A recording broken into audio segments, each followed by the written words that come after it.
The Panther stands as the most advanced ground attack fighter of its time. By the end of that day, it will play a crucial role in saving an American army from annihilation, securing the future of American naval aviation.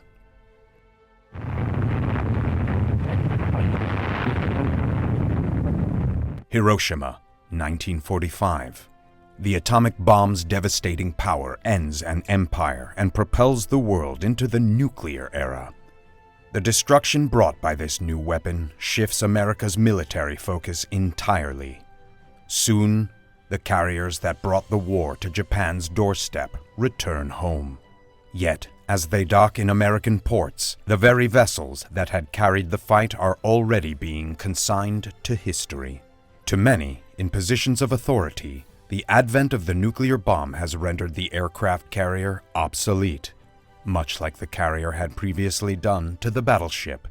But these are matters of little concern to the men returning home to a nation intent on enjoying a peaceful and secure future, purchased through 4 bloody years of hardship. In Europe, they face an uncertain future and begin the long climb from Armageddon. Japan, too, lies in ruin. In despair, the former Axis powers and the nations they victimized look to the United States for salvation. America's response is the $17 billion Marshall Plan. The failure of the Versailles Treaty following World War I is a potent lesson not lost on the leaders in Washington. In hopes of establishing political stability in Europe and Asia, aid flows overseas with the tab partially paid by funds saved from the drastic cuts in the nation's military. Secretary of State George C. Marshall. This is certainly not the program of a country seeking to exercise domination or to influence unduly any foreign countries. The nations and political groups which have now declared their opposition to the program apparently wish to block for their own reasons the revival of Western Europe. Whether we like it or not, we find ourselves, our nation, in a world position of vast responsibility. We can act for our own good by acting for the world's good. By 1946, a former ally has become the new adversary, the only nation that poses a serious challenge to American global hegemony. The Marshall Plan is seen as the key to averting Soviet communist encroachment beyond what are already considered the lost regions of Eastern Europe. In the face of massive defense cutbacks, one service emerges fairly unscathed: the Army Air Corps. By 1947, it becomes an independent branch of the armed services and takes on a title appropriate to its newfound stature. As the holder of the nuclear grail, the Air Force will receive a lion's share of new funding. It was, after all, the Air Force that brought Nazi Germany to its knees and delivered the nuclear blow to Japan, ending the war. Within a decade, this new branch will become the largest enterprise in the United States, with over $70 billion worth of assets.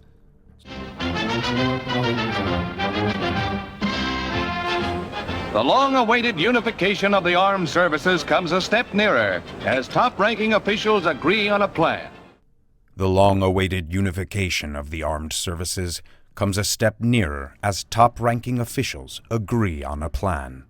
To cut costs, the armed forces are streamlined under the new Office of the Secretary of Defense. The Army and Air Force band together in support of the Truman administration plan.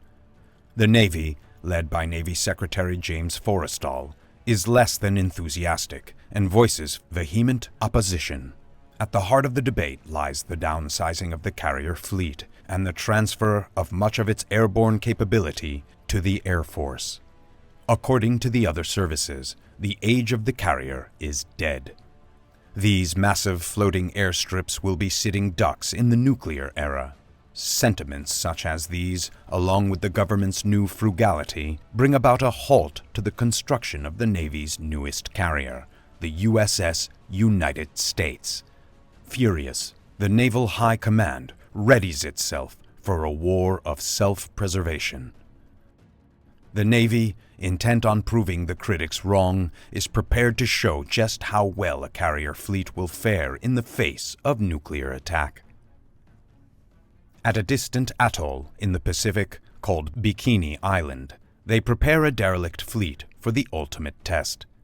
The Navy brass, among them Secretary Forrestal, are escorted through the vessels moored in Bikini Bay. Ships that once sailed with the mightiest navy in the world are manned by livestock in this, their final mission.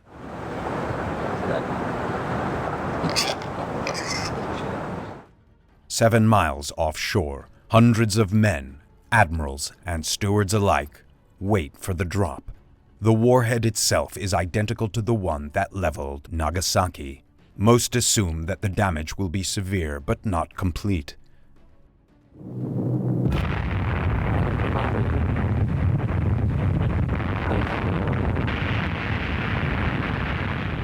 At the center of the fleet is the aircraft carrier Saratoga, the grand old fighting lady of the Pacific.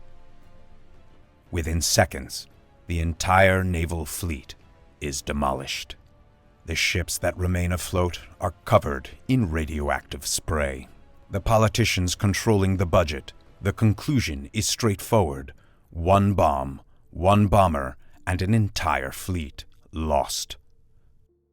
Failing to recognize the carrier's potential for flexible response, the Navy inadvertently strengthens the Air Force's argument. Only hours after the blast, with her hull collapsed, the Saratoga sinks to the bottom.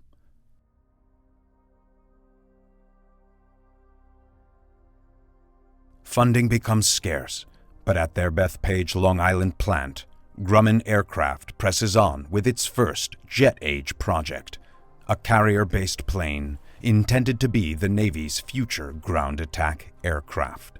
Initially designed as a 2-seat night fighter, the XF-9F-1 faces setbacks and stalls due to issues with its 4-engine layout. But in August of 1946, when Grumman formally presents a new single-engine design to the Navy, it marks the beginning of a production run that will continue for more than a decade. Like its Grumman predecessors, the XF-9F-2 quickly takes on the name of a big cat, but over time it becomes clear that the Panther, as it is called, carries much more than just a company nickname. Maybe they wouldn't go quite as high nor quite as fast because they were built a little heavier. But it meant then when you got hit by anti-aircraft fire that they would take more punishment than other airplanes. That's the reputation they had anyway. Now, of course, in modern days now, Grumman has made some of the highest and fastest aircraft that there are in existence.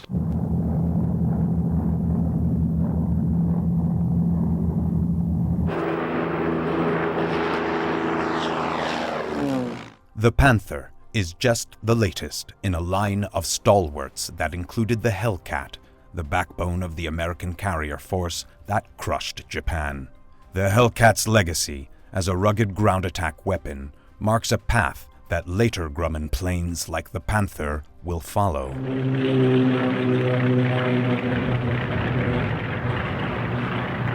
We lovingly called Grumman aircraft the Grumman Iron Works because their airplanes were so good. They had a few that weren't too great, but generally speaking, most of them you couldn't tear apart.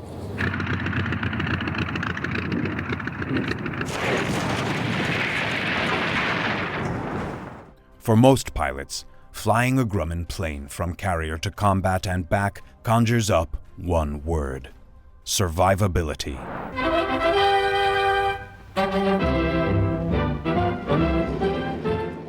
In November of 1947, the F9F2 is rolled out of the Bethpage plant test facility for its first flight. The plane's nose is engineered with sliding rails for easy access to its 4 20mm nose cannon. With a pressurized air-conditioned cockpit, ejection seat, radio direction finder, and quick-release bubble canopy, the Panther is truly state-of-the-art.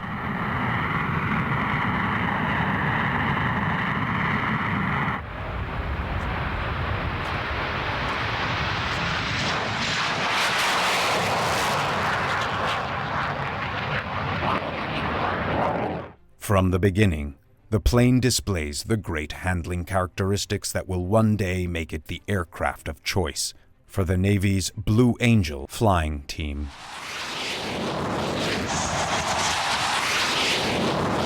You could pull 8, 10 Gs, and the bird would still be ready to fly the next day.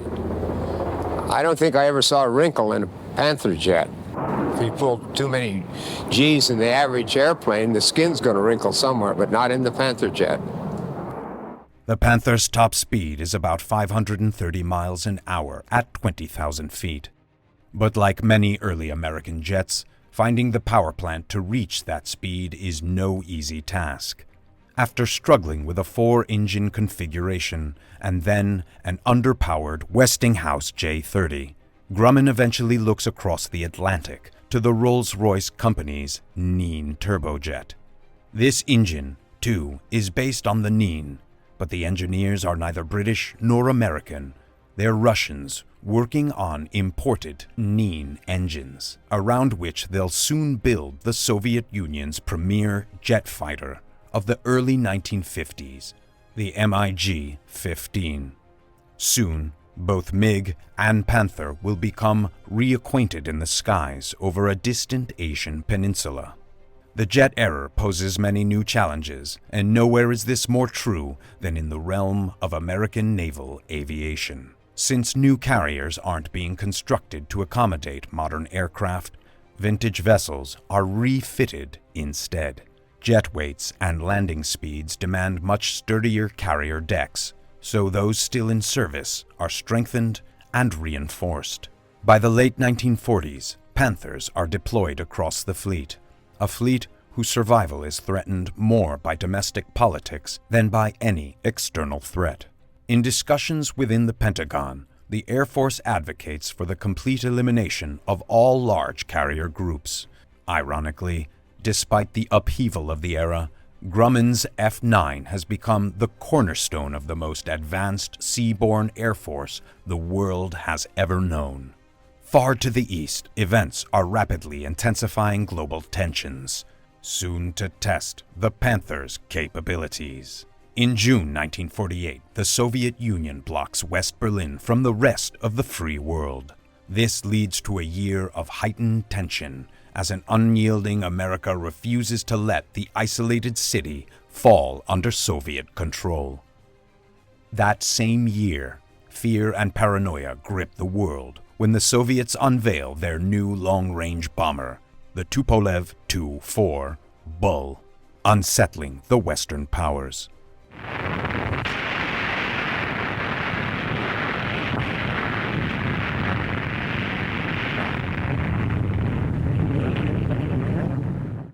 By September 1949, America's nuclear monopoly ends.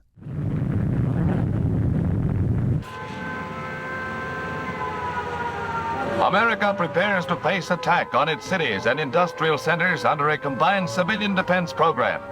Any community is vulnerable to possible bombing, including the final threat of the devastating atom. For the first time, the USSR not only possesses atomic weapons, but also the means to deliver them to every major American city. Panic spreads through the United States, sending the nation into turmoil. That same year, in China, Mao Zedong's revolutionary forces bring a quarter of the world's population under the Red Banner. As the external communist threat spirals out of control, the nation redirects its anger inward. The 1948 election is a brutal contest, with Truman facing accusations of being too lenient on communism. His opponent, Thomas Dewey, exploits these charges for all the political gain they can provide. And what are we going to do about the communists here in our midst? Some people jeer at the problem, calling it a red herring. Some people get panicky about it. I don't belong to either of those groups. We must neither ignore the communists nor outlaw them. If we ignore them, we give them the cloak of immunity that they want. If we outlaw them, we give them the martyrdom that they want even more. We will in the government we get next January, we will keep informed and we'll keep the American people informed where they are, who they are, and what they're up to. And if they or anybody else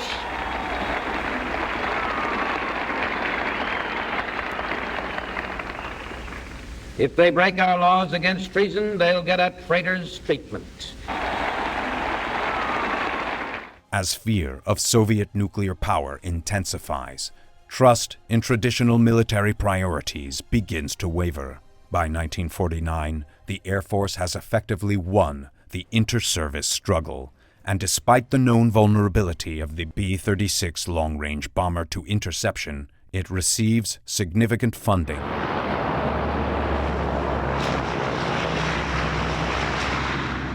Amid protests from Secretary Forrestal and others, congressional leaders start discussing cuts to naval aviation as high as 60%.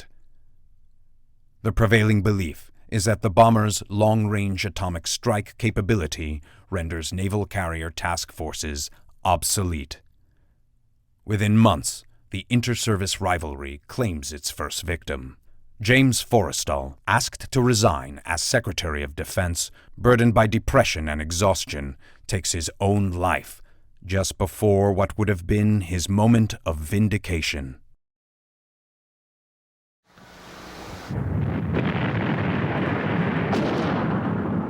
On June 25, 1950, in the remote regions of Korea, Northern dictator Kim Il-sung launches his invasion to reunify the country by force.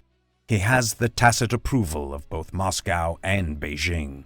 Recent statements from Washington outlining the regions America deems vital exclude South Korea, a tragic oversight. Leaders in both Russia and China do not expect the U.S. to intervene.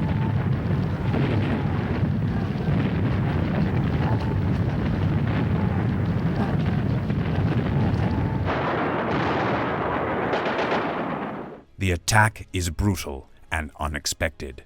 Within 2 days, Seoul falls as communist forces push southward, closely pursued by a rapidly disintegrating South Korean army. But America's response is swift and decisive. With UN approval, U.S. troops from the occupation forces in Japan are quickly sent to Korea, many still in transport planes dusted with coal from the Berlin airlift. Most anticipate an easy victory against a backward opponent. However, peacetime occupation duty in Japan has left the American forces unprepared, soft, inadequately trained, and suffering from severe equipment shortages. The first unit to engage in battle is codenamed Task Force Smith. It is a grandiose title for a single battalion of inexperienced enlistees. The enemy they face, however, is well equipped, highly motivated, and thoroughly trained. In the face of this onslaught, the beleaguered GIs desperately wait for air support that simply isn't available. Both South Korean and U.S. forces are pushed to the southern tip of the Korean Peninsula, where they barely cling to the last piece of Korean soil, the Busan perimeter. Each day, the perimeter shrinks as North Korean forces, equipped with Soviet tanks, roll over the scattered American units. Due to recent defense budget cuts, most American troops are armed only with World War II-era bazookas, which prove entirely ineffective against the enemy. The closest air support comes from F-80 Shooting Stars and F-84 Thunderjets, flying in from Japan. However, due to the long distance to Korean airspace, these aircraft can only remain over the battle zone for a brief 15 minutes before they must return. As the situation grows more dire, carriers are rushed toward Korea. Aboard the carriers, F9F Panthers are about to enter combat for the first time. Never before have carrier jets been launched into battle.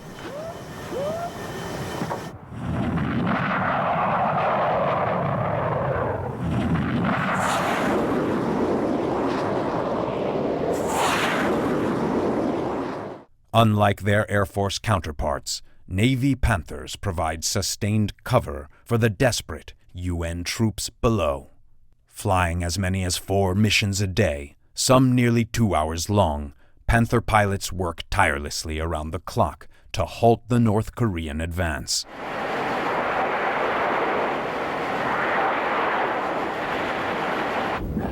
Back home, the U.S. military, severely depleted, scrambles to prepare for war. Carriers, long since mothballed, are reactivated, along with the planes that will fill their decks. Most of these are older, prop-driven aircraft, reflecting an American military still transitioning to the jet age. At the same time, both the Navy and Marines scour the country for pilots to fly them. Many World War II veterans, who had settled into civilian life, are called back to service. Some, like baseball legend Ted Williams, are thrown into Panther cockpits with only limited training. He really wasn't well trained as a pilot. We trained him to fly weather in Korea in combat. But of course, we were always watching, being very careful. And Ted would have been an exceptionally good pilot had we had longer period to work with him. Those recalled to duty have few jet hours and little recent flying experience. The rush to place older pilots into jet cockpits and into the grueling routine of multiple carrier landings often pushes safety and sound judgment to their limits. After accelerated carrier qualification on land strips, the pilots are quickly moved to the real thing. 414, into left turn, intercept final bearing, 305. Okay, check.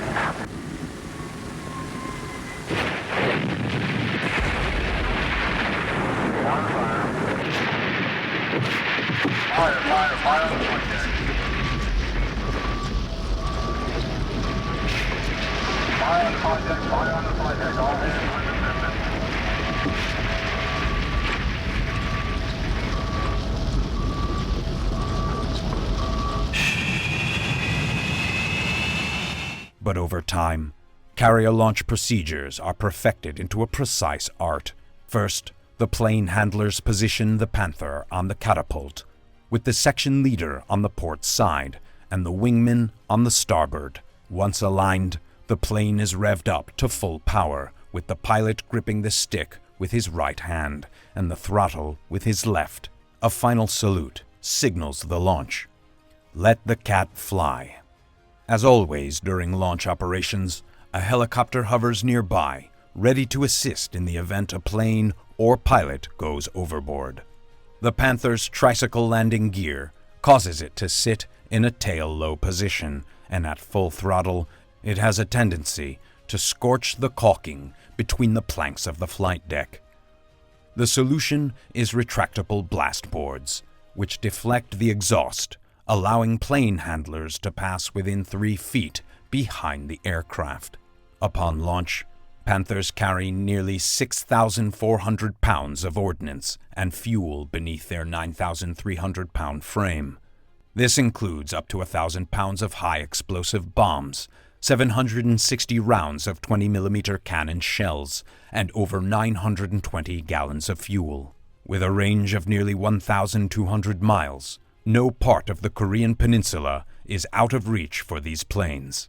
With a stall speed of just 78 knots, Panthers deliver their payloads with remarkable precision.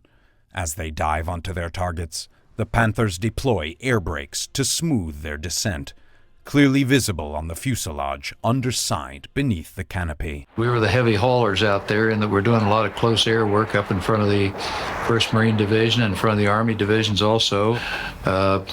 We did napalm. We used high-velocity aircraft rockets doing early morning road recce's way up where you'd go up in the, way up as we call it, way up in Indian country at that time, way up north, and drop down at first light in the morning and come down along the roads trying to pick up trucks or trains that hadn't gotten in yet.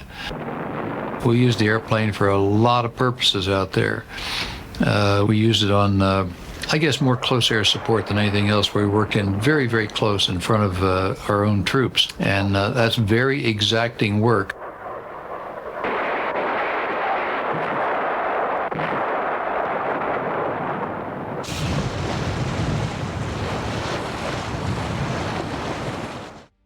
To sustain this level of operations, a fleet of support ships shadows each carrier, supplying the ships and planes with the necessary resources. Each floating airbase requires replenishment about every 3 days.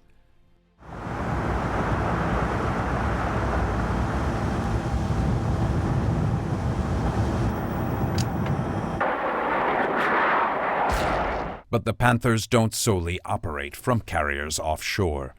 Marines, like John Glenn, are stationed at the numerous ground bases that spring up just behind the front lines.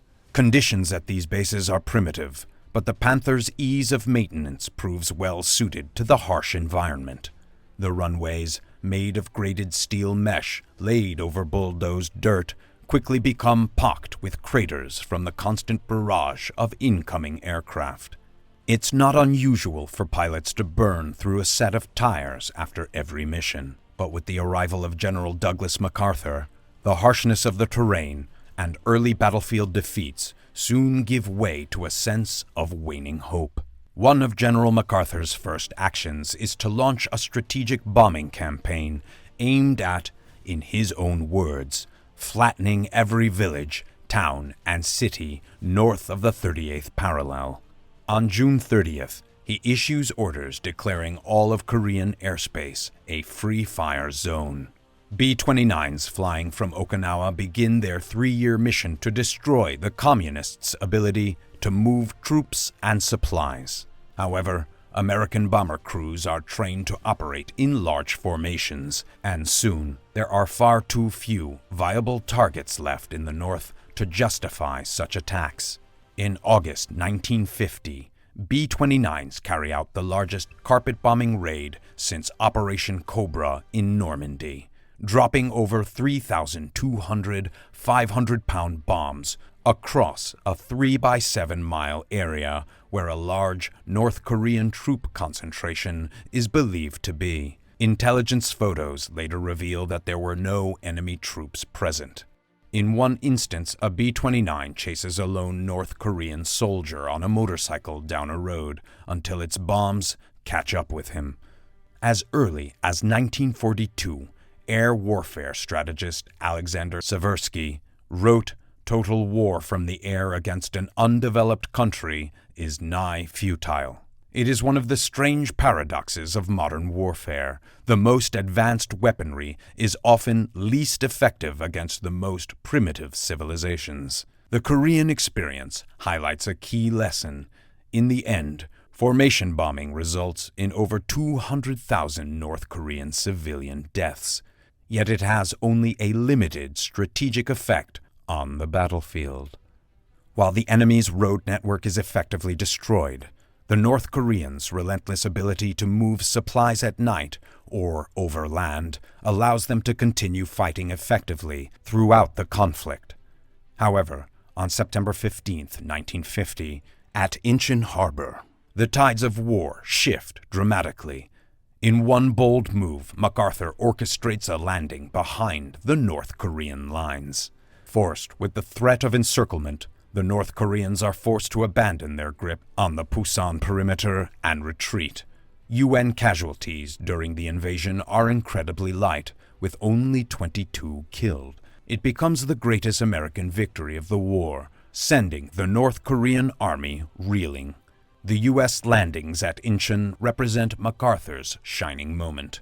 Haunted by the memories of the disaster at Anzio, many in Washington had been hesitant to take such a risk. But the victory is decisive, and MacArthur revels in the triumph. As UN forces liberate the areas around Seoul, they uncover horrifying evidence of the brutal nature of North Korean occupation. Thousands of UN prisoners of war have been found and executed. Many more South Korean civilians, deemed unsympathetic by their communist overlords, are murdered and buried in shallow mass graves. The South quickly reestablishes itself under the leadership of President Syngman Rhee. However, despite being freer than the North, South Korea is still autocratic, with Rhee himself acting as a dictator. As Seoul is retaken, thousands of citizens suspected of communist sympathies or simply in Ri's way are rounded up for summary imprisonment and execution. The advance northward mirrors Patton's blitz through France, with enemy resistance collapsing before the relentless UN forces.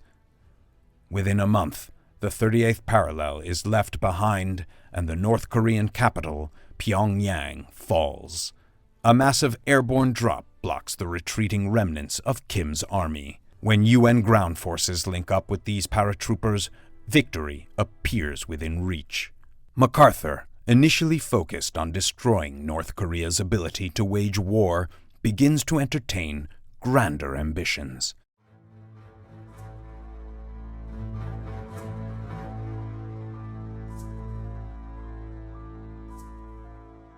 The speed and ease of the victory tempt him, and many in Washington, to consider a unified Korea firmly aligned with the West. But as UN forces continue pressing northward, sporadic numbers of Chinese regulars are discovered among the prisoners, signaling the presence of a new, far more dangerous threat. Incredibly, the High Command dismisses the presence of Chinese troops as inconsequential. As the situation takes a sudden turn, Truman and MacArthur meet at Wake Island to discuss their strategy moving forward. When asked about the rumors of Chinese troops massing across the Yalu River, MacArthur reassures Truman that even if the Chinese do attack, American air power can easily destroy the bridges and forward Chinese bases crucial to a successful offensive. Truman directs his field commander not to push too far. Meanwhile, Panthers, armed with aerial cameras, play a significant role in gathering intelligence over both sides of the Yalu. These unarmed Panthers are typically accompanied by a fighter escort. As the Navy's first photo reconnaissance jets, they conduct countless missions over hostile territory to assess enemy troop concentrations. However, the photos they bring back are either misinterpreted or ignored. By the beginning of November 1950, the CIA estimates that nearly 40,000 Chinese troops are already in Korea. Even more remarkably, when presented with evidence showing another 700,000 massed just across the border, MacArthur's command pays little attention. After all, it's a peasant army, lacking in training and heavy weapons, that is seen as unlikely to pose a real threat. November 1st, 1950. In the early morning hours of November 1st, 250,000 Chinese troops surge across the Korean border. All along the front, UN forces are overwhelmed by the sheer mass of the assault. For America, the Chinese invasion is quickly framed as part of the larger struggle against world communism. But for the leaders in Beijing, there is no ideological complexity to the decision. The invasion is driven by security priorities that predate the birth of communism by a millennium. To this resurgent Asian power, the presence of a massive Western army positioned on the Manchurian border is simply unacceptable. Resistance crumbles before wave after wave of enemy infantry. At the United Nations, the South Korean representative is quick to condemn the attack.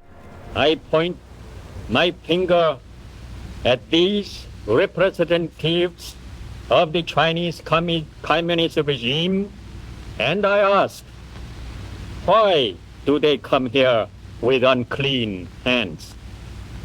I ask again, why does this group come here with hands that drip with the blood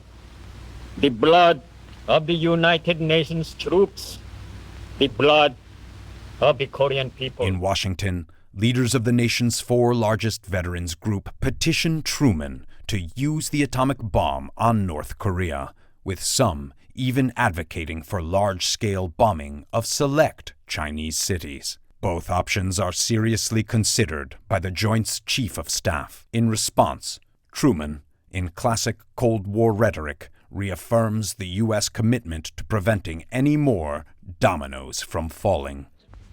If aggression is successful in Korea, we can expect it to spread throughout Asia and Europe and to this hemisphere. We are fighting in Korea for our own national security and survival.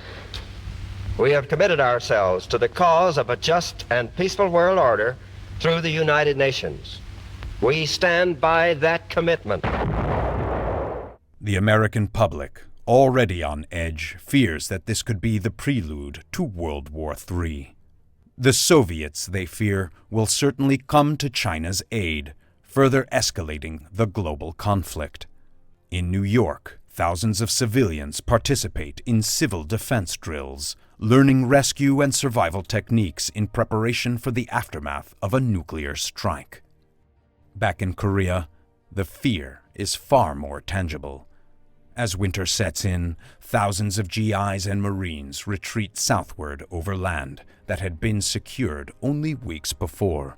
Many others fall into captivity. MacArthur himself compiles a list of nuclear targets spanning from North Korea into China, stating that to execute this plan, he would need 26 nuclear warheads. Feeling politically constrained by the restrictions on bombing north of the Yalu River, MacArthur's frustration with Truman intensifies, leading to their publicized clash and MacArthur's dismissal less than 6 months later. Despite the continuing large-scale strategic bombing, the same issues persist. Tremendous destruction is inflicted, but the enemy's ability to move and supply troops is only marginally disrupted. Early on, many air raids targeting the road network do little to slow the enemy's advance. Instead, they take a heavy toll on friendly forces and the thousands of refugees fleeing the battle zones. The reason is straightforward. The Chinese army is primarily a lightly equipped peasant force, advancing almost entirely on foot and across the land. Most of their supplies are moved at night or by thousands of porters trudging through the countryside. Adding to the challenge, intelligence officers accustomed to American divisions consuming 600 tons of supplies a day overestimate the Chinese need. In reality, Chinese divisions operate on just 50 tons per day. Standing just offshore, the carriers offer the real means of confronting this kind of enemy. They move in racetrack patterns a few miles offshore, launching ground attack aircraft in a continuous cycle of strikes. Throughout the war, none prove more effective than the Grumman Panther. For the first 6 months of the conflict, American air superiority remains unchallenged.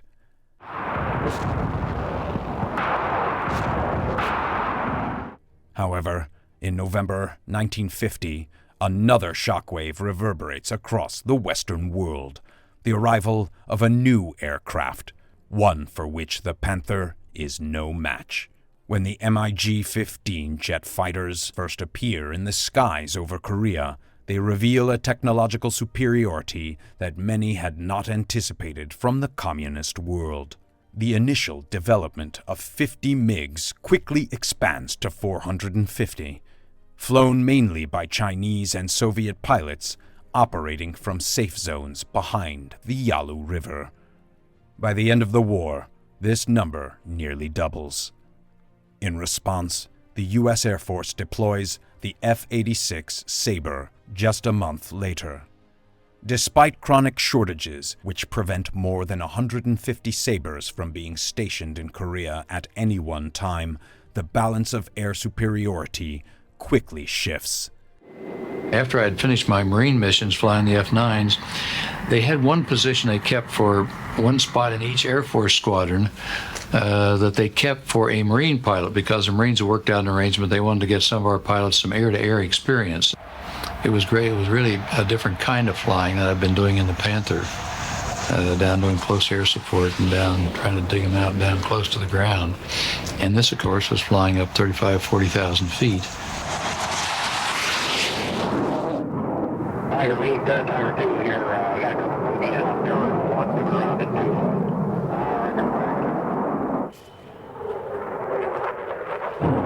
You didn't stand off like people do today and shoot a missile and it goes out and does your work for you.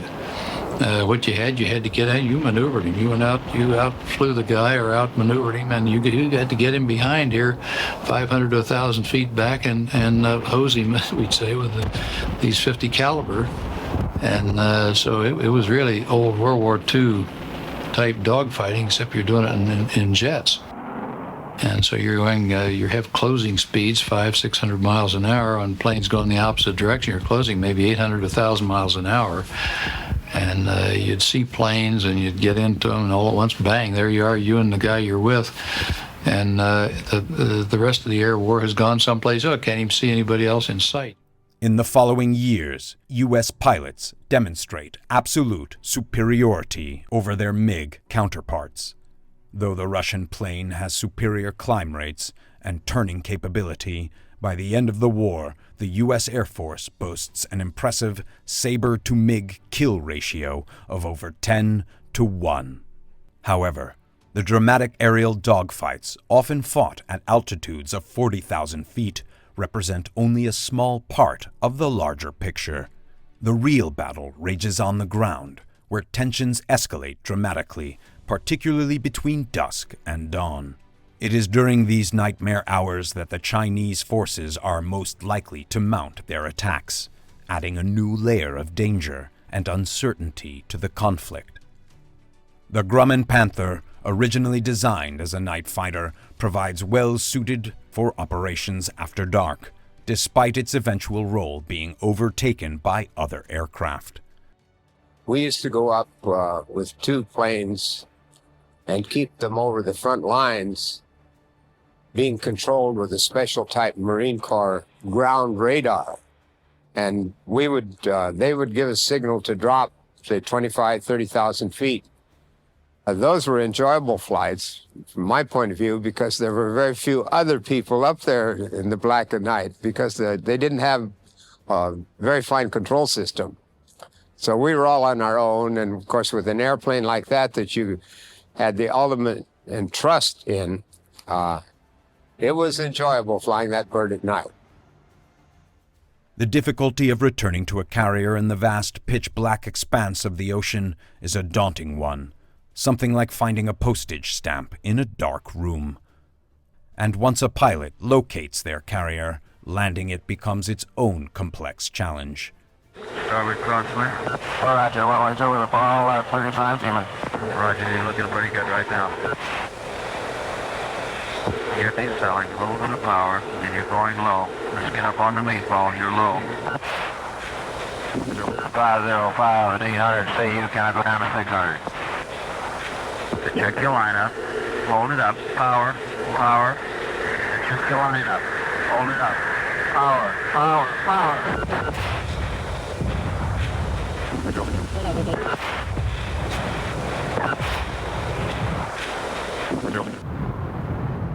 Winter conditions off the coast of the Korean Peninsula are unforgiving. Storms in the Sea of Japan are fierce and unpredictable, often forcing carriers to navigate around these vicious weather systems. During these conditions, flight operations become nearly impossible, and the prospect of ditching at sea is an unthinkable nightmare for the pilots. But the real struggle is for the GIs and Marines fighting on the ground. Faced with severe casualties, the Marines refuse to leave their fallen comrades behind. Even when cut off and surrounded, they continue to look at the skies for air support and resupply, determined to hold their ground and stall the relentless Chinese advance. Their perseverance under such harrowing circumstances becomes a testament to their resolve, and despite the overwhelming odds, they manage to slow the tide of the Chinese offensive. In the realm of close air support, Marine and Navy pilots consistently outpace their Air Force counterparts, benefiting from a highly effective organic support system developed over years of cooperation, dating back to the island-hopping campaigns of World War II. Many Army commanders openly express a preference for Navy or Marine air support, citing their more integrated approach to ground operations. Back home, the rebuilding of the U.S. military continues in earnest, with priorities shifted in response to the ongoing conflict. In 1952, the first of many new Essex-class carriers is commissioned. These vessels become the cornerstone of the new Navy, marking the resurgence of naval aviation power. The USS Forrestal, the first of its kind, leads the way, symbolizing a new era in naval warfare and vindicating the legacy of the Essex-class carrier program. Meanwhile, the Navy works to update its fleet of aircraft. The Grumman Panther, still in service, is upgraded to meet the needs of modern warfare, but it is quickly eclipsed by a more advanced aircraft, the Grumman Cougar. The Cougar is essentially a larger, more powerful version of the Panther, featuring a 40% larger swept wing and a top speed nearly 100 miles per hour, faster than its predecessor.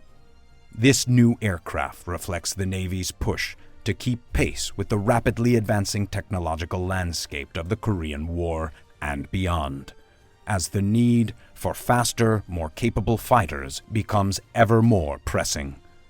The Grumman Panther, originally conceived in an era when naval aviation seemed to be on the decline, plays a pivotal role in the Korean War, helping to revitalize carrier-based air power at a time when it was desperately needed.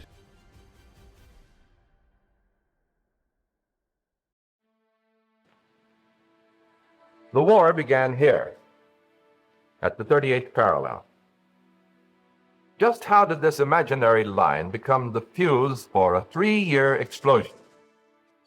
On June 25, 1950, Communist North Korea crosses the 38th parallel into South Korea. What was once considered a pawn in Asian politics now takes center stage across the globe. Armed with Soviet weaponry, American advisors are pushed to the edge of the Korean Peninsula, causing Harry Truman, in a decision that defines his presidency, to take action. 3 days later, under authorization by the United Nations, American forces are sent back to Asia, where just 5 years before they had battled Japan in a brutal struggle. By Truman's orders, airstrikes against communist forces on both sides of the 38th parallel are approved. And in looking for a plane to complete this mission, one of the greatest bombers in history is brought out of mothballs to fight another day. The B-29 Superfortress, the airplane that brought Japan down to its knees, the airplane that symbolized America's industrial strength, and the airplane that dropped the most infamous bomb in history, rises from the ashes. Its goal this time is to destroy the highly industrialized North the same way it decimated the land of the rising sun. To knock out bridges, dams, and railways. To reduce the city centers of Pyongyang, Chongqing, and Rashin into rubble.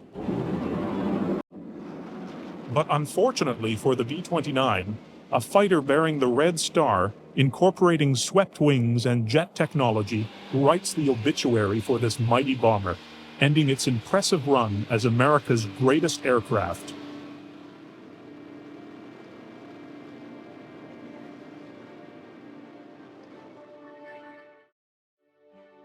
Following the defeat of both Germany and Japan, the American people celebrate after nearly 4 years of sacrifice and struggle.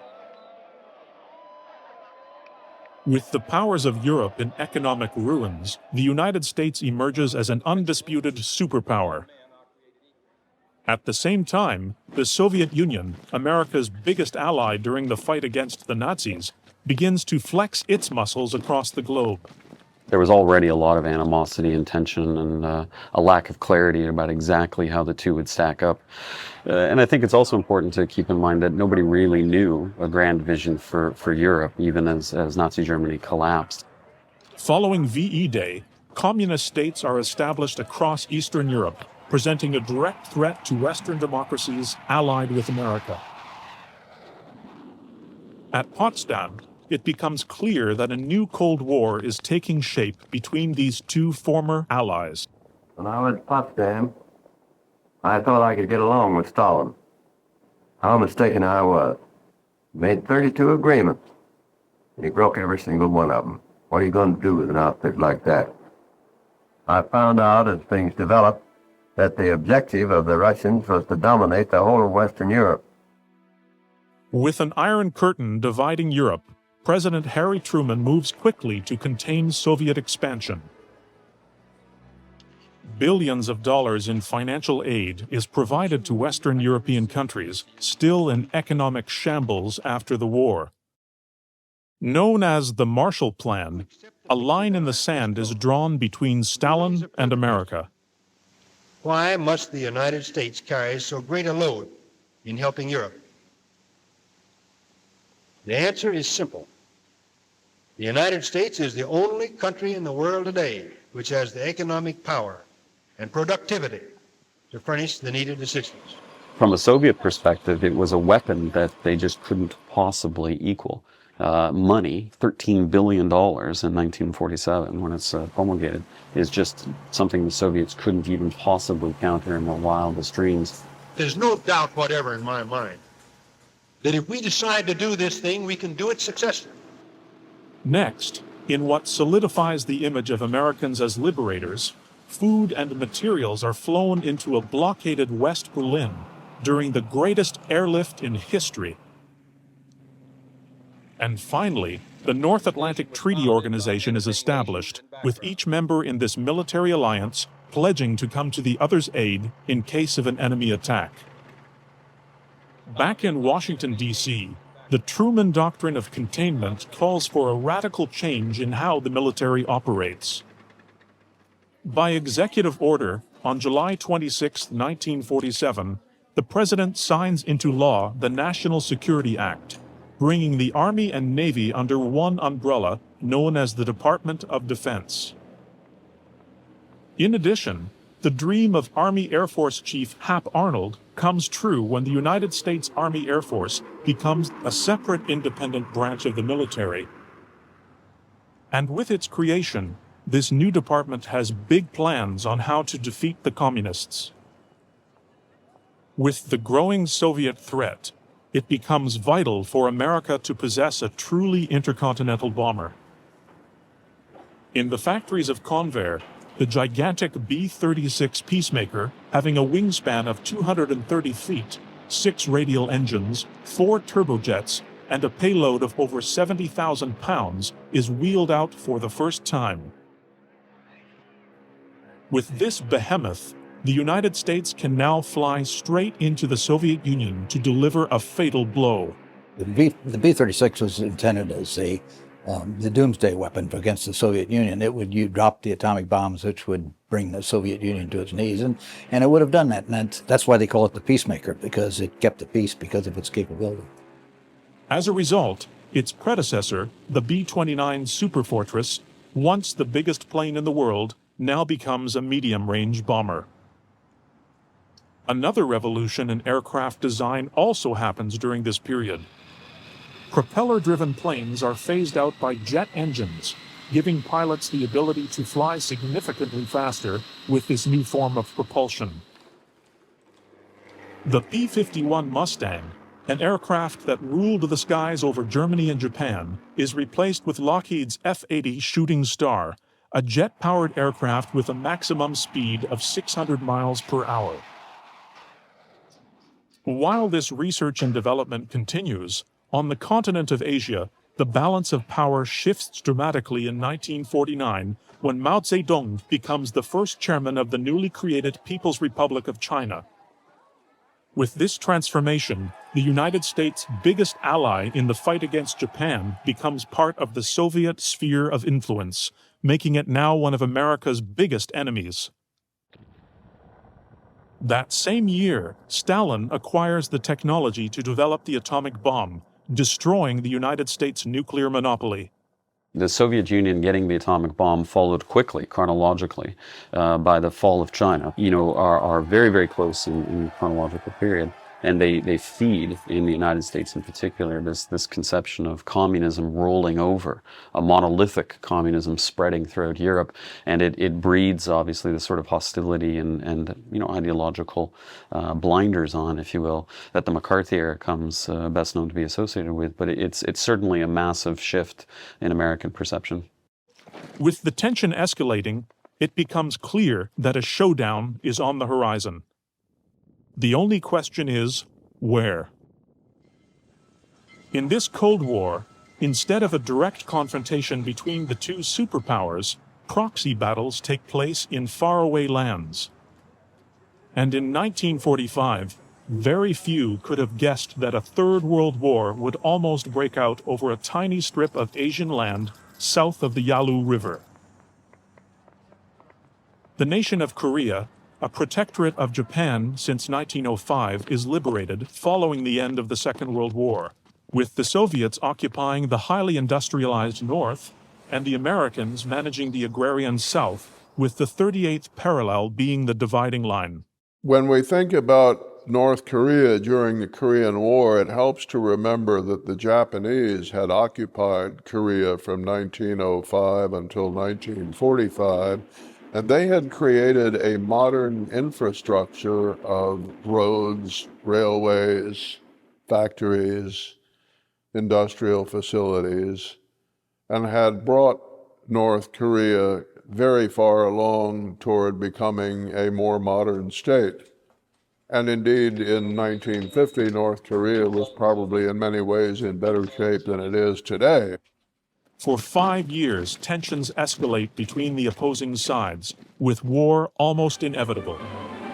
In southern Korea, in the American zone, native communists, inspired by their brothers to the north, have succeeded in vastly complicating American plans for Korean self-rule. In 1949, the American Secretary of State, Dean Acheson, delivered a speech in which he attempted to convey a firm U.S. position toward the Soviet Union and listed allied countries that the United States would defend if there were trouble caused by Soviet aggression, and he left out Korea. Not very many Americans noticed that Korea was left out of the Dean Acheson speech, but the North Koreans noticed it. The hostilities brewing for half a decade finally erupt on June 25, 1950, when North Korean forces, armed with Soviet tanks, cross the 38th parallel, making American and South Korean forces hold on for dear life at the Pusan perimeter. We were pathetically weak in the 40s. The North Koreans wanted to reunite the peninsula. They always have, they always will. And they persuaded both the leaders in Russia and in China that they could pull it off in just a few days, so to give them a fait accompli before the United States could react. The peninsula would be reunited, and both Russian and Chinese leaders believed that the United States wouldn't respond. When North Korean forces invaded South Korea on June 25, 1950, nobody in Washington was expecting that to happen, nor were we prepared for it. When Truman hears that his outnumbered soldiers are on the brink of being pushed into the Sea of Japan, the president moves quickly in getting United Nations approval to send troops to the Korean Peninsula. When the Soviet ambassador walks out of the Security Council weeks before in protest, his absence clears the way for a resolution, authorizing the use of force against this act of aggression. By the 27th of June, Truman orders General Douglas MacArthur, the head of SCAP in Japan, to mobilize U.S. ground forces for battle in what the president describes as a police action in order to avoid congressional approval. Backing them up, airstrikes against North Korean targets that include troop concentrations, supply depots, and rail yards are approved. Looking for a plane to perform this task, the newly created United States Air Force turns to its very best. The Korean War was being fought with the older aircraft in inventory, and that in the world of bombers meant the B-29. Boeing's B-29 Superfortress, a 4-engine bomber responsible for the destruction of Japanese cities, is selected as the centerpiece in the bombing campaign against North Korea. Known as the billion-dollar gamble, having been built in the factories of Georgia, Nebraska, and Kansas, this airplane proves decisive in weakening Hirohito's war machine, as thousands of sorties decimate square miles of Japan. With cities firebombed by incendiaries, a controversial strategy approved by General Curtis LeMay, the most famous bombing mission of all time, is carried out on a B-29 when the Enola Gay drops the first atomic weapon in history on the city of Hiroshima, opening up a nuclear Pandora's box where just one bomb can wipe out an entire population. And I think it's useful to, remember Einstein, right? Saying, I don't know how they're going to fight this war, but I guarantee you how they'll fight the next with sticks and stones. He understood in general terms the magnitude of what they were doing, but in terms of the immediate, implications, political, military, or even scientific, it was unclear to much of the world. It was just big, and nobody really knew enough about it to say exactly how big it was going to be. Post-war, despite the Superfortress being downgraded to a medium-range bomber, with many of them sold for scrap, the existing B-29s still carry out some of the Air Force's most historic missions. The Pakusan Dreamboat travels non-stop from Honolulu, Hawaii to Cairo, Egypt in a record 39 hours and 36 minutes. On Bikini Atoll, the B-29 drops the atomic bomb in a series of tests during Operation Crossroads. And finally, a specially modified Superfortress carries on its wings Bell's rocket-powered X-1, where on October 14, 1947, the sound barrier is broken by pilot Chuck Yeager. Now, B-29s stationed at Andersen Air Base in Guam are ordered to land in Okinawa. The B-29 was the only available alternative. SAC was not going to let its handful of B-50s, which it had acquired by that time, be assigned to this role. The B-36 would be an overkill, and they didn't want to risk that. They were the prime assets for use against the Soviet Union, so they began pulling these poor, tired B-29s out of the depots where they were stored, stripping them down and restoring them. And they also began pulling out the poor, tired reserve officers who had fought one war, were happily settled now as dentists or students or cops or whatever, and were extremely upset about being recalled to fight those wars. Their mission is to delay the enemy by maintaining air superiority, destroying bridges and railways. However, the B-29's greatest limitation is neither in its payload nor in its outdated equipment. Instead, it comes from Washington, D.C., where orders are given not to attack China or the Soviet Union, the two nations supplying the North Koreans with military equipment. There was a great fear that if you went too far, you would provoke Russian intervention, perhaps, and you might invoke formal Chinese intervention. Now, the Chinese reaction, the Chinese did not declare war on us. They simply sent hundreds of thousands of troops and equipment south. So there was a desire to avoid the sudden extension of the war, and they felt that bombing across the Yalu might precipitate that. So no matter how many sorties are flown north of the 38th parallel, in the end, the strategic bombing campaign is going to have finite limits in terms of an effective payoff. It is a controversial decision by the Truman administration that is hotly debated by American military leaders. When United States aircraft enters Korea, it becomes evident that after a period of post-war demobilization, they are not prepared for this conflict. The bulk of the forces that we had over there were a few B-26 outfits that could go over and do some interdiction. And B-51s came in later. We had some jets that had a tough time getting over there and getting back to Japan. It was a very, very meager effort, but oddly enough, it was just sufficient to stall them to the point that the Pusan perimeter held, and we had a chance to build up a little bit. The F-80, designed as a high-altitude interceptor, performs so poorly in ground attacks that Second World War Mustangs are pulled out of storage to close the gap. And with vital targets in China off limits for the B-29 and its counterpart, the B-26 Invader, The words of General Omar Bradley ring true, that Korea is the wrong war, at the wrong place, against the wrong enemy. Despite these constraints, the 100-plus superfortresses America has are put to work immediately. To stop the flow of supplies traveling south, B-29s are sent from Okinawa to bomb the highly industrialized north. Chongqing, Hungnam, Rashin, and the capital Pyongyang are to be attacked mercilessly. A typical sortie carrying 40 500-pound bombs wreaks havoc, and by September of 1950, North Korea is destroyed.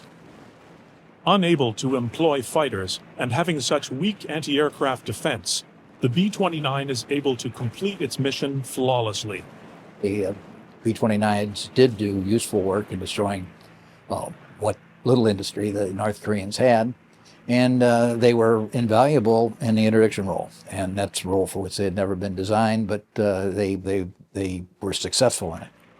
By the end of October, over 30,000 tons of bombs are dropped, exceeding World War II records.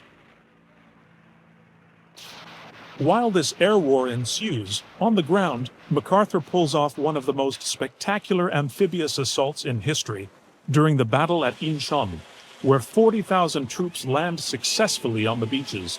You talk about laying it all on the line. MacArthur had his whole career laid on the line there. He could easily have failed by reasons of a storm or some other miscalculations, but the Incheon invasion succeeded.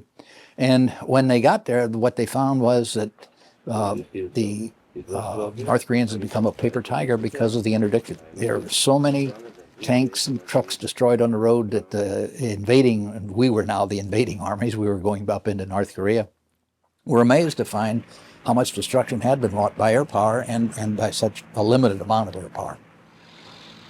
2 months later, UN troops not only take back all of South Korea, but are told to cross the 38th parallel to unite the two countries. Because of this decision, the Joint Chiefs of Staff orders a halt to the bombing of strategic targets in the north. By October of 1950, with UN forces now at the Yalu River, it appears the war is all but won by MacArthur's men.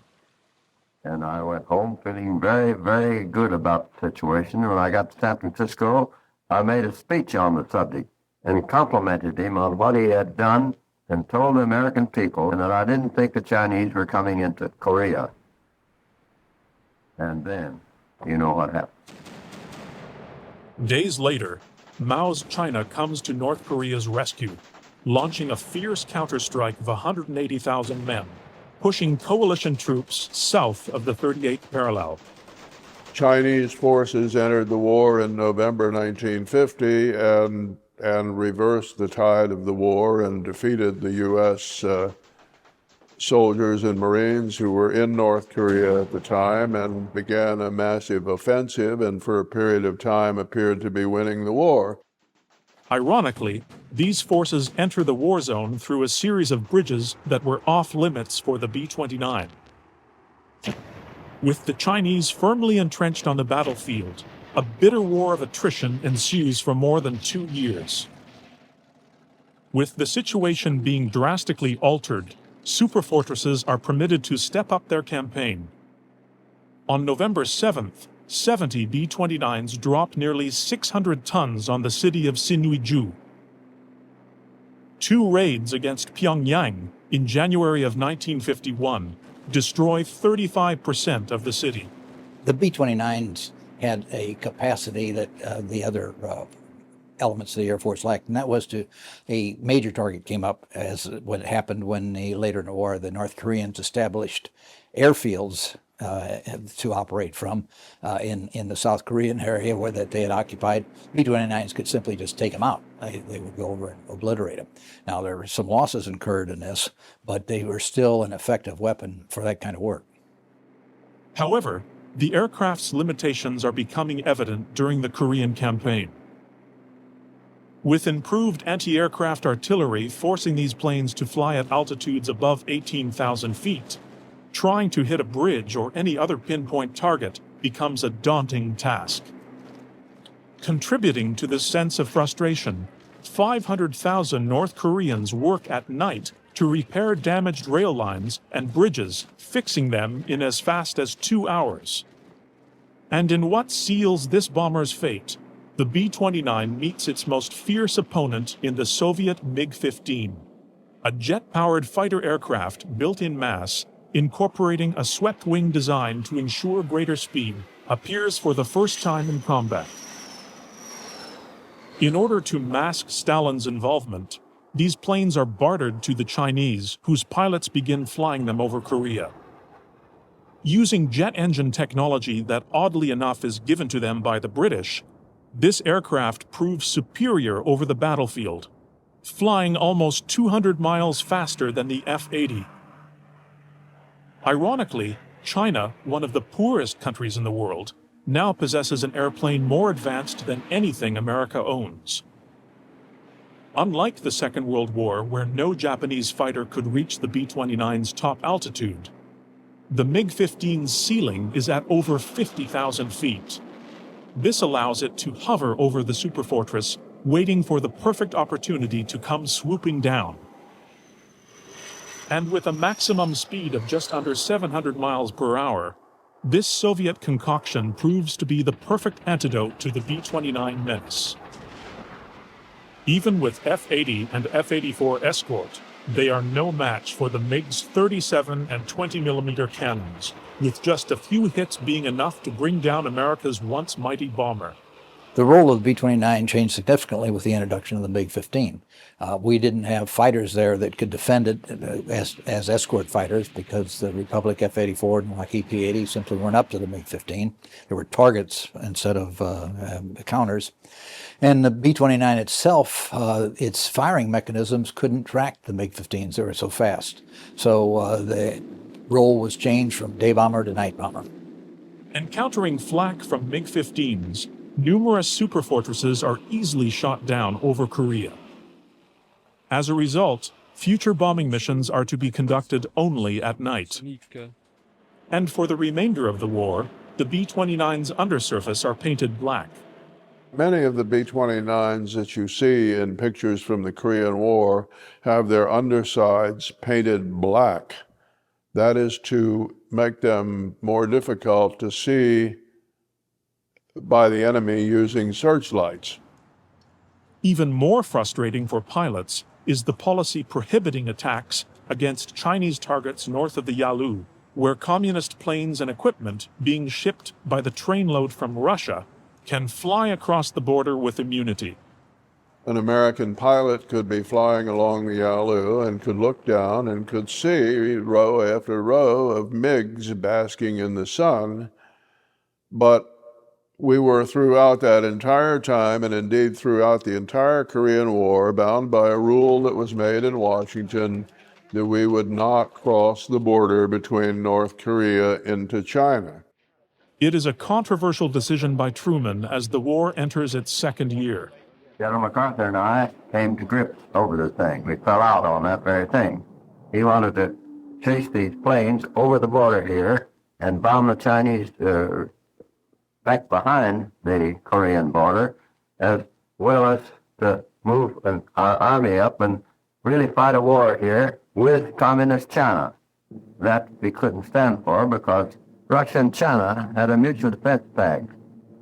If we had crossed the Yellow River into Communist China or bombed Manchuria, the Russians would have come to the aid of the Chinese, and that would have immediately brought on a Third World War. The MiG-15 proves to be so dominating that the straight-winged F-80 Shooting Stars, F-84 Thunderjets, and F9F Panthers are easily outmaneuvered. This causes the U.S. government to call up North American Aviation's F-86 Sabre, the only fighter that stands a chance against the MiG. Despite its limitations, the Sabre proves itself during some of the greatest dogfights in aviation history. With these two planes going head-to-head, the Superfortress continues bombing dams, airfields, and bridges, hoping to cripple what is left of North Korea's infrastructure.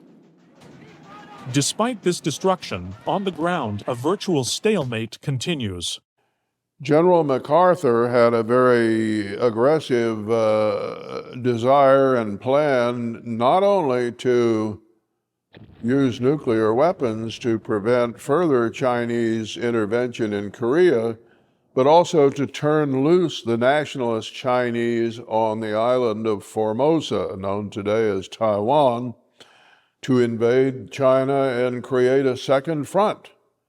And it was not the wish of our leaders in Washington to expand the Korean War because they believed that that would lead to a world nuclear war with the Soviet Union.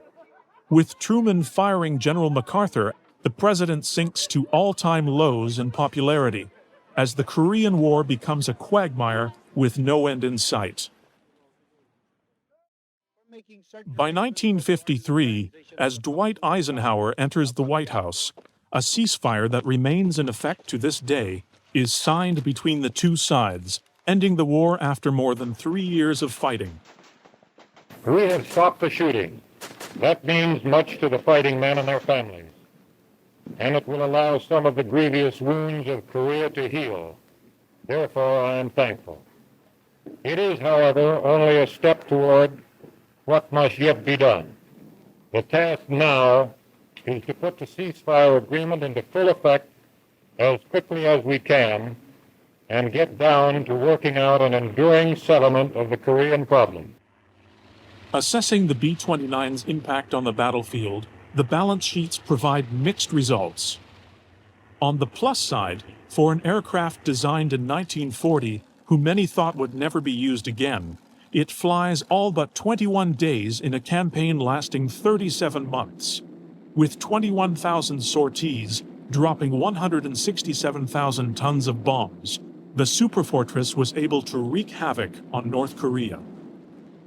However, with the armistice in effect, it becomes clear that the B-29's days as a frontline bomber are over.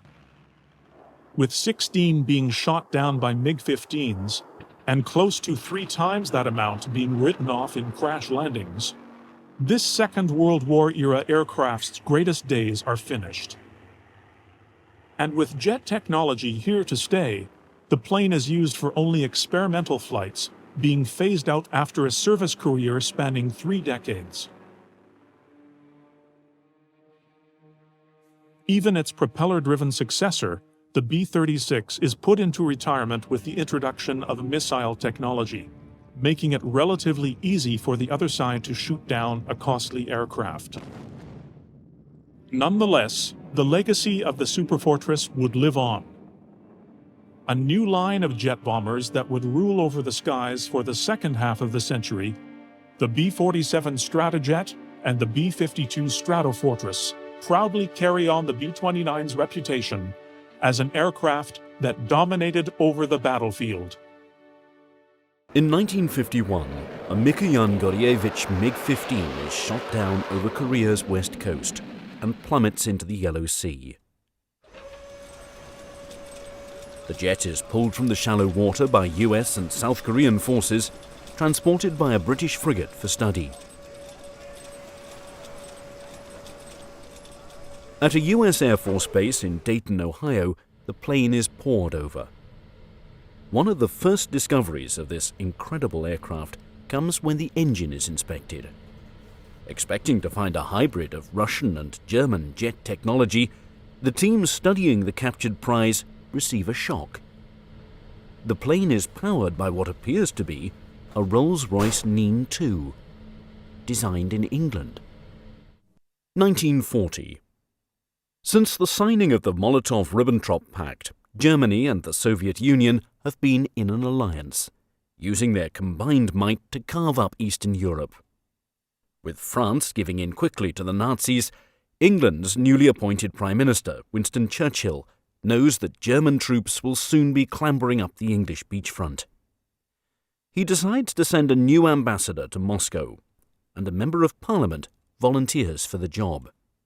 He is Richard Stafford Crips.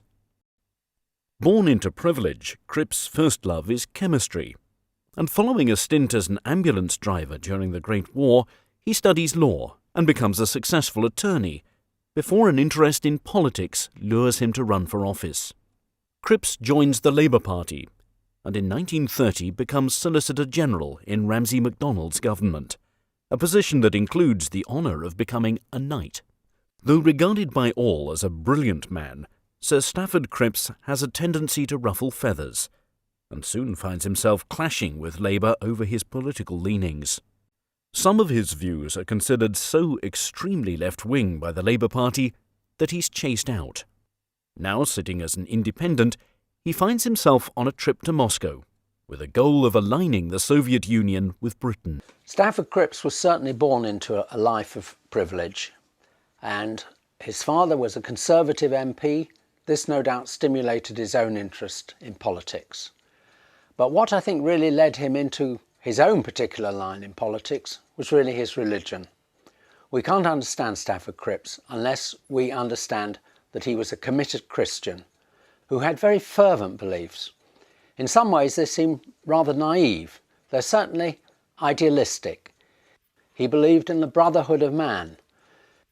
The crucial event for him was really the economic crisis of 1931, when Britain was hit by the so-called economic blizzard that swept away the Labour government and seemed to indicate that the capitalist system simply wasn't coping and couldn't cope. This led Crips from being a moderate member of the Labour Party into adopting Marxism, which naturally involved a degree of sympathy with the Soviet Union. In 1940, while the Battle of Britain rages, Crips arrives in Moscow. While hope is high that he can steer Russia into an alliance with England, early results are not at all promising.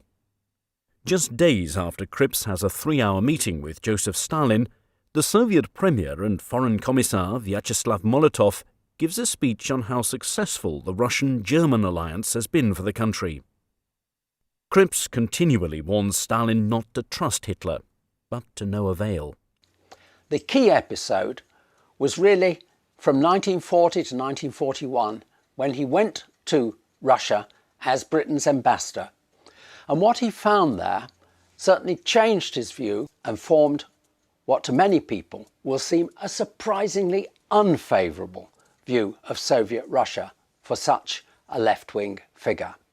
From his book, The Crips Version, Dr. Peter Clark reads Crips' correspondence with his daughter during the politician's time as ambassador in Russia. He's talking about the regime and says that it has many difficulties, perhaps due partly because they're inherent in every form of dictatorship. And he continues in this way: if to all these difficulties you add the government by secret police and spies, which is the only method for a dictatorship, then in such a country as this, with a people of this kind apt to intrigue and brought up in underground revolutionary activities, you get perpetual change of personnel and liquidation of many of the more intelligent people, creating new difficulties of organisation. In the passage I just quoted, we see already, surely, that Crips accepts that this is essentially a dictatorship, it is essentially a police state, that it is in many ways a deeply unattractive society. During the war, admittedly, he argued very strongly in favour of alliance with Russia as the best way to beat Hitler's Germany. But long before the end of the war, he was certainly no ideological captive of the communist system. Within a year, Crips' warnings about Hitler's trustworthiness become all too real, and Stalin must face the awful truth. Operation Barbarossa begins, as Nazi Germany storms into Soviet-controlled territory and pushes Stalin's forces back. It's a swift, fiery onslaught that knocks the Red Army back on its heels. It's a turn of events which suits Winston Churchill just fine. Not only does this new Eastern Front relieve some of the pressure on his troops, but it gives him, and particularly Crips, clout with Stalin and amongst the Russians.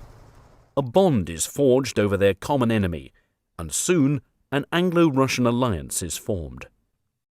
But Churchill may be on shaky ground at home. Not only do the Russian politicians embrace Crips, but the British public do as well.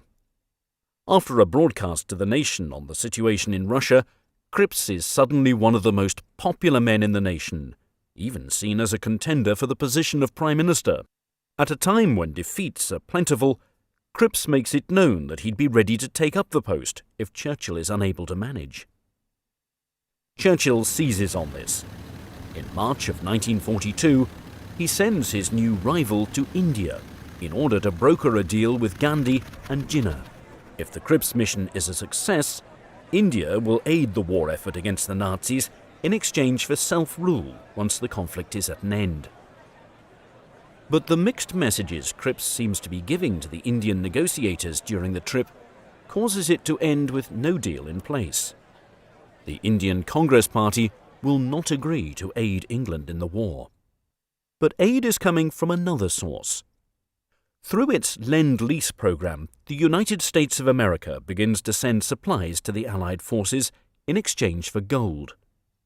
They supply vast numbers of vehicles throughout the war, and Britain is the main beneficiary of the deal.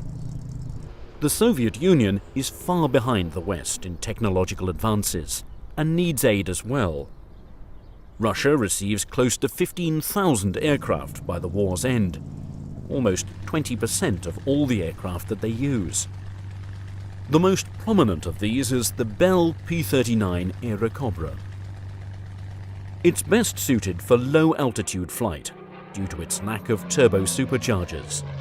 Its unconventional layout, with the engine behind the pilot, leaves little room for storing fuel. The standard load is carried in the P-39's wings. It's therefore limited to short-range tactical strikes. The most advanced fighters and bombers the Americans keep for themselves. It aggravates the Soviets to be given the older technology, but they make do with what they're given. Of the equipment delivered, much of it is not suited to combat on the Eastern Front.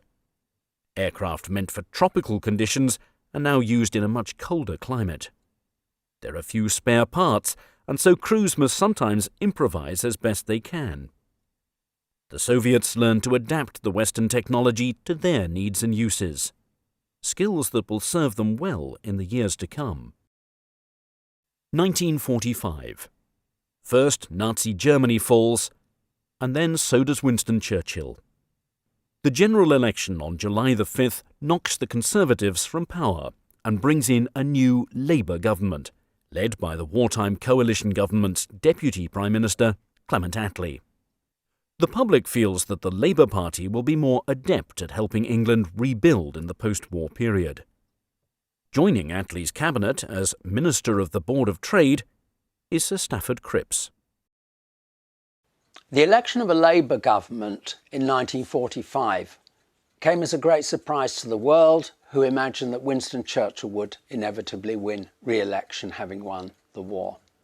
I think it's important to realise the strong elements of continuity, especially in foreign policy, that went over from Churchill's coalition wartime government, in which Labour had played a big part, into the post-war Labour government.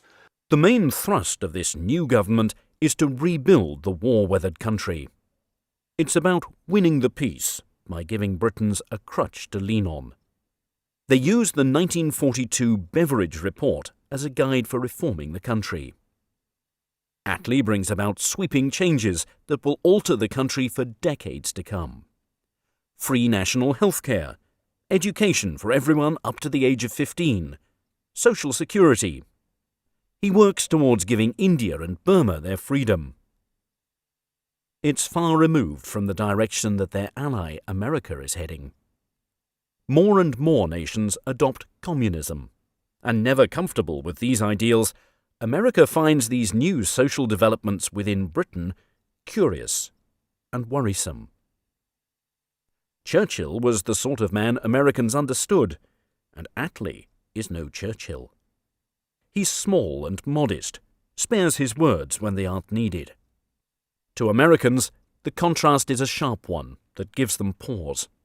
Labour's domestic policies seem much closer to communism than to capitalism. Foreign policy was largely in the hands of the Prime Minister, Clement Attlee, and the very strong Foreign Secretary, Ernest Bevin. Now, both of them In 1945 and 1946, were ready to take a much stronger line against the Soviet Union and its threat to the integrity of states in Eastern Europe than the Americans were at the time. So Attlee and Bevin had to argue with President Truman about the need to stand up to Soviet Russia. It wasn't really until events took their own course during 1946 that, in a sense, Truman came round to the rather harder line that the British government was already following. It's therefore somewhat surprising to find that in popular politics in the United States, Britain, simply because it had a Labour government, was then perceived as a weak link in the Western alliance. If you come down to the realities of the situation, you see that it's in fact British policy that is actually more consistent through the 1940s in taking a firm line in opposing Soviet expansionism. And Crips, for all his previous sympathy with the Soviet Union, is firmly in support of the line of the government of which he's a leading member. America's astounding capacity for production kept Britain well supplied during its darkest days following the Battle of Britain and supplemented their renewed manufacturing throughout the rest of the war. And now, very suddenly, the Lend-Lease program, that boon to Allied nations throughout the war, ends. America turns off the tap and stops the flow of resources into Britain. Not only that, they send the bill. Over £1 billion to be paid back over a 50-year period. As America is entering a post-war boom in prosperity, Britain is withering under its immense debt and damaged infrastructure. 750,000 homes damaged or destroyed. 1/3 of gold reserves spent. Food rationing becomes more stringent than it had been during the war. Coal, an absolute necessity for providing Britain with heat and manufacturing, is scarce. We shall only get it right if we can produce much more than we did before the war. That's the only way we can get the things we need. Food, clothes, entertainment, a little less struggle to live, a decent home and warmth. We want colour in our lives, a better education for the kids, bigger pensions for the old people and all the rest. No doubt we're in a bit of a tough spot, and it'll take a year or two to get out. But we've done it before, and we can do it again. And while the post-war situation is tumultuous for the common people, it's a windfall for the Allied militaries. Germany's defeat sees its treasure trove of technological secrets scatter for anyone looking to pick up the pieces. The Allied nations rush into German territory to recruit the top scientists and to integrate these advancements into their own country's technology. Russian forces lay their hands on the Reich Air Ministry in Berlin and the many secrets within it. Swept wings, rocket power, and the jet engine. With this information, they can make a vast leap ahead and finally begin to catch up to the Western powers. And since the pre-war days, when Stalin assessed his nation to be 50 to 100 years behind Western technology, the Soviet Union has been making great advancements. One Soviet manufacturer, the Mikoyan-Gurevich Design Bureau, has been creating aircraft since 1940, establishing a solid reputation for creating fighter planes. Their first post-war design, the MiG-9, is powered by a copy of the captured German BMW 003 engine. As early jets go, it has a fairly conventional design, an all-metal fuselage with straight wings. For their second-generation jet aircraft, they'll be incorporating some new ideas in aerodynamics. But for all the advancements that they'd like to implement, the power plant is not up to snuff. The German jet engine that the Russians discover has its flaws. The axial flow system, while powerful, is difficult to maintain. Engines quickly burn out and must be replaced.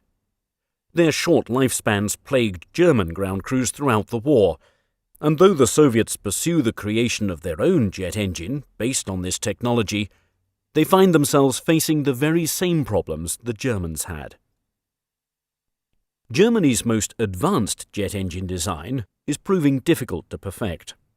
The new airframe designs that Mikoyan-Gurevich are creating will need something more advanced and reliable than the adapted German engine. To keep up with Western development, Russia will need a centrifugal flow jet engine, like Frank Whittle has developed in England. While not as powerful as the axial engine, it's reliable and has been a proven performer. Rolls-Royce has continued to make developments using Whittle's ideas, and currently have the Neen 2 engine, which, despite its great power, has only thus far been used in prototypes of the Hawker Seahawk and the failed Supermarine Attacker. Without an advanced jet engine, Russia's aircraft development will be at a standstill.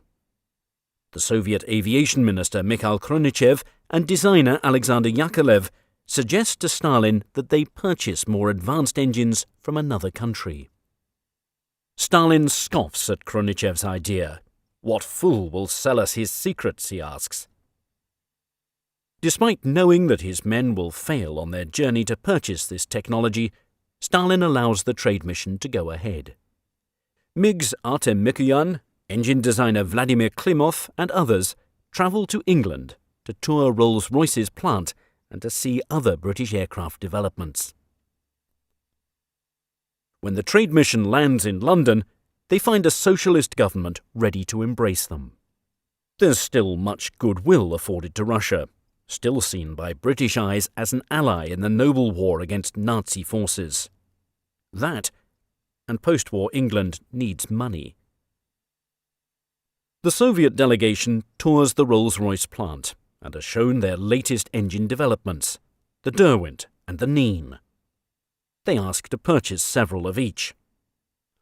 When the order comes across the desk of a Ministry of Supply employee, he warns Minister John Wilmot against selling the Soviets the technology.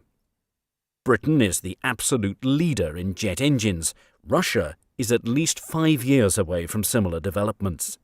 Selling them one of the nation's greatest achievements would be, as Stalin has said, foolish. But the sale is pushed through by the President of the Board of Trade, Sir Stafford Crips. I think it was a socialist move to a socialist government, or an extreme Soviet government. We'd helped the Soviets before, or the Stalinists before, of course, at the beginning of World War II. But here I think this was going beyond the call of duty after the end of the war. And it certainly hurled them straight into the Premier League in aviation. Despite a distrust of Stalin after his time in Moscow, Crips sees the world breaking into two spheres of influence and wants to bring those sides together. Not only that, the sale means a good deal of money for Rolls-Royce at a time when big contracts are hard to come by. Crips even offers to allow the Soviets to build the engine themselves under license. The circumstances of the sale of the Rolls-Royce engines to Russia can't be divorced from Britain's economic predicament after the war, with a desperate need to increase exports.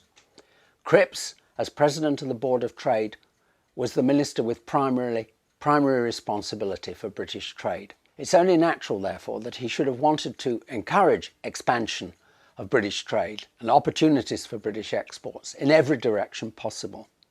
And certainly in 1946, he was taking the view that Russia was a promising export market as far as British manufacturers were concerned. I think it's only natural, given all the circumstances, that he would have wanted to approve the sale of aircraft engines, which, after all, at that time, were not regarded as classified or restricted, had not been put under any sort of military ban. And there's frankly no need to seek further for an ideological explanation of his decision to approve a deal that he saw simply as being in the British national interest in order to revive British trade. While Crips' actions on the sale may have been honest, the Soviet delegations are less so. Rather than accepting the license, the Russian engine manufacturer Klimov begins to reverse engineer the Nien from the examples they've purchased. The Russians begin producing a version, the Klimov RD-45. But creating a successful engine is proving difficult. England has a long history of metallurgy dating back centuries.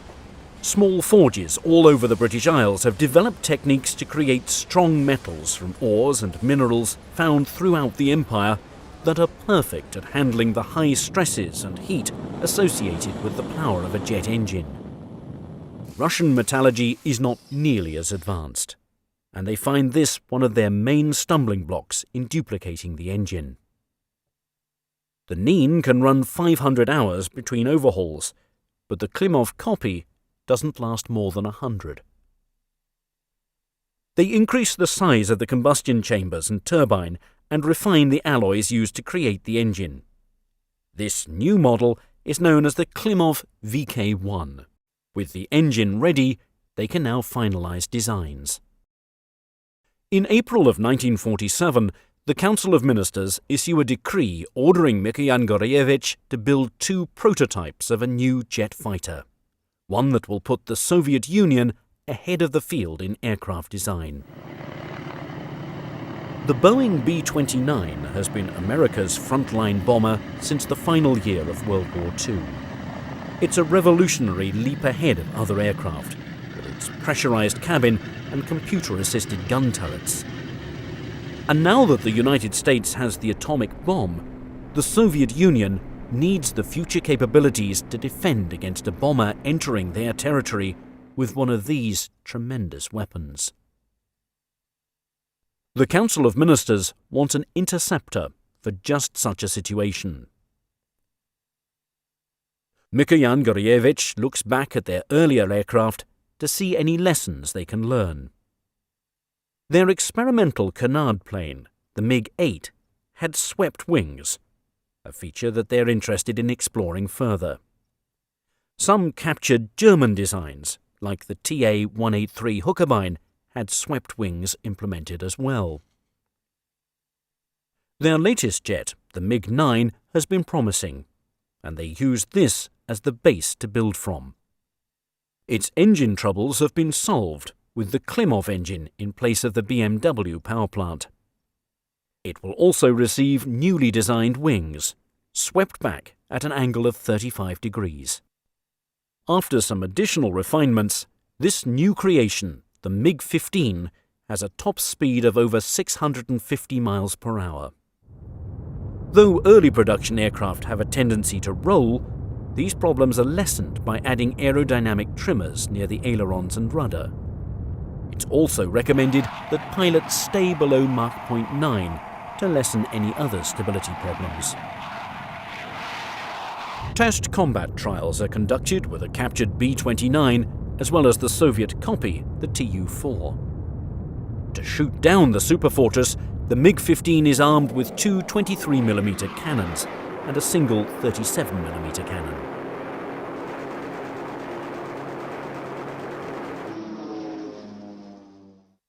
In 1949, production stops on the MiG-9 and the MiG-15 enters the Soviet Air Force. June the 25th, 1950. North Korean troops cross the 38th parallel into South Korean territory. By July the 5th, American forces have joined with the South Korean army. The United Nations also enters the fray under the guise of a police action. Soon, the conflict escalates beyond a ground war when the US calls for strategic bombing with its B-29s. In addition, piston-engine fighters like the Mustang and the Corsair, left over from the Second World War, are joined by the jet-powered Gloster Meteor and the F-80 Shooting Star. With the South Korean forces bolstered by UN support, North Korea also looks outside its borders for help. In October, Chairman Mao Zedong of China fearing that a US occupation of the Korean Peninsula would eventually lead to war with his country, sends a volunteer army into the fray. The North Korean and Chinese leaders ask Stalin for help, and while the Soviet dictator is unwilling to send in ground forces, he does provide aircraft in the form of the MiG-15 jet fighters, painted in Chinese colors to mask Soviet involvement. Soviet pilots are sent to train North Korean and Chinese airmen how to fly the fighter jets. They're taught simple Chinese phrases and dressed in Chinese uniforms and sent into the skies to combat and shoot down B-29s and engage the UN fighter forces. The piston-engine planes like the Mustang and the first-generation straight-winged jets are no match for the abilities of the MiG-15. It's faster, can fly higher and longer than any of its opponents. The Soviet victories come fast and often. The American pilots use their years of dogfighting experience to counter the superior technology at their enemy's disposal, but it's not always enough. Soon, B-29s are forced to limit their bombing runs to nighttime. The first sighting of the MiG-15 in the Korean War, I think, had the same impact on pilots that as did the first sighting of the Focke-Wulf 190 just after the Battle of Britain, when it appeared in Europe. And we had nothing really to compare with it for the next year. Its success was due to two factors. One was the jet engine they had, the Nin, and the second one was, of course, the data they got from the captured German sources on the sweepback, wing sweepback. So it was a twin contribution, if you like. Soviet air superiority begins to change in December of 1950, with the arrival of an all-new fighter aircraft for the American forces, the F-86 Sabre. First developed as the straight-winged FJ Fury jet, its design has changed to incorporate 35-degree swept-back wings and automatic slats. The Sabre is not a leap ahead of the Soviet jet, but it does level the playing field. The discovery of an advanced British engine in the fuselage of a Russian-designed plane infuriates the Americans. This is not the first time the Soviets have made a huge leap ahead in military technology. The August 1949 detonation of Russia's first atomic bomb showed just how far they could advance technologically in a few years, with some outside help. First, Klaus Fuchs, a German-born scientist brought in by England to work on the Manhattan Project, has been arrested for providing the Soviet Union with atomic bomb designs. And at the moment, Donald Maclean, a high-ranking British Foreign Ministry official, is suspected by the FBI of providing the Soviets with a variety of information. As the British representative on the American, Canadian and British Atomic Secrets Council during the war, he's had access to nuclear secrets at a time when the quest for the bomb was known only to a few. It's in the autumn that UN forces finally get their hands on the MiG-15 and discover the secret of its power plant. It's confirmed when two men are dropped behind enemy lines to a crashed MiG-15 dug into the ground. No chance to remove the entire wreck, they use grenades to separate the engine. The Americans are livid. How could England have handed over a piece of powerful technology to Stalin's regime? But they have little time to blame Sir Stafford Crips for selling the engines to their enemies. He's been retired for close to a year due to failing health. In October, Winston Churchill's Conservatives edge out the Labour Party, knocking Attlee out of government. Churchill, as Prime Minister once more, makes Anglo-American relations a priority again. And with him back in power, there's little chance that the Soviets will find any socialists to sell them other technology. In the northwest of Korea, In an area along the Yalu River, the first large-scale jet versus jet air battles of history take place, in an area dubbed MiG Alley. When the Sabres reach MiG Alley, they have only 20 minutes of fuel to engage the enemy with. The MiG-15s, with their bases nearby, can linger much longer. American pilots charge in at 40,000 feet, only to find the MiG-15s flying 10,000 feet above them.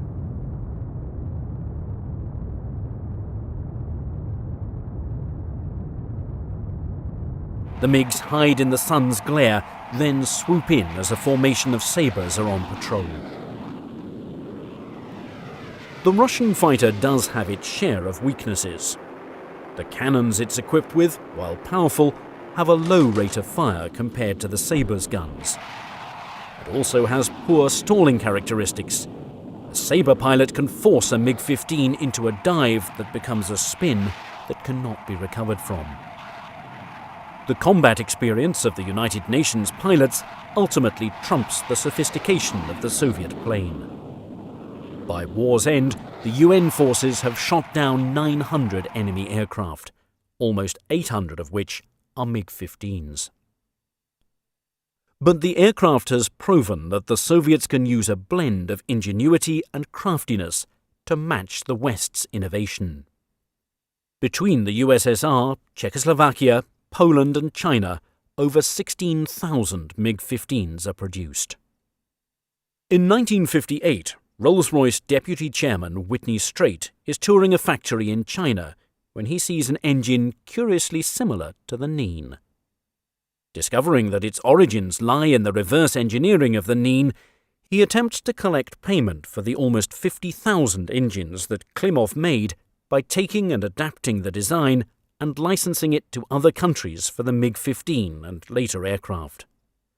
£200 million is the compensation he's looking for. He leaves without one farthing.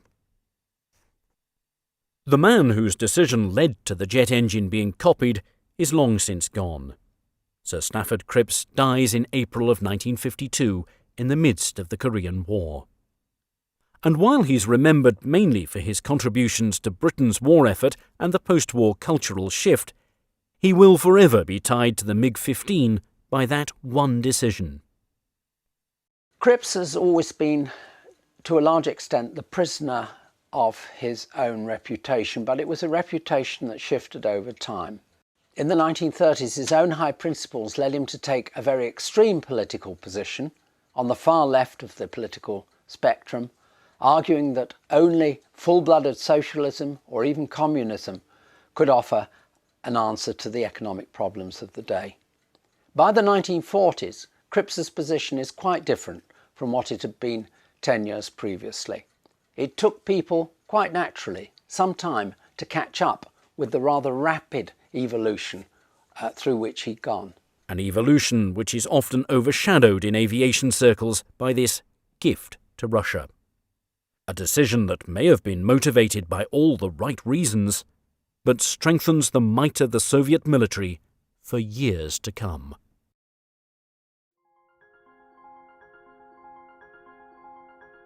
Aviation, the art of aeronautics, began with the dreamers, inventors and daredevils who dared to defy gravity. The journey of aviation was nurtured by pioneers like the Wright brothers, whose first flight marked a historic milestone. The role of aircrafts in world wars was groundbreaking, dramatically changing warfare strategies. This initiated a technological evolution in aviation, transforming the simplistic wings of a biplane into the thunderous roar of jet engines. Let's journey through the ages of aviation. Behind every great aircraft, there were great minds. These visionaries, like Sir Frank Whittle, the innovator of the turbojet engine, redefined air travel. Then there's skunkworks Kelly Johnson, the genius behind the SR-71 Blackbird. His designs combined speed, stealth and power, crafting machines that dominated the heavens. The contributions of these pioneers have left an indelible mark on the canvas of aviation, shaping the course of history and inspiring generations of engineers and aviators. Each epoch in aviation history gave birth to extraordinary aircrafts, each with their own unique features and roles. The Lockheed SR-71 Blackbird was a marvel of speed and stealth. The F-105 Thunderchief, a supersonic fighter bomber, was vital in the Vietnam War. The P-51 Mustang, a long-range fighter, was critical in World War II. The P-47 Thunderbolt, a heavyweight fighter, was used extensively in the same war. The A-10 Thunderbolt II, the Warthog, is a close air support icon. The Messerschmitt Me-262 marked a leap forward in aviation technology. Each of these game changers were instrumental in their eras, and their legacies still resonate today. Beyond the game changers, there are those that have transcended their practical roles to become icons. The Concorde was not just an aircraft, it was a supersonic symbol of luxury and speed. The B-52 Stratofortress, a strategic bomber, is an icon of power and resilience. These magnificent machines and others like them have become much more than just aircrafts. They are enduring icons that encapsulate the audacious spirit, the relentless innovation, and the boundless ambition that define the world of aviation.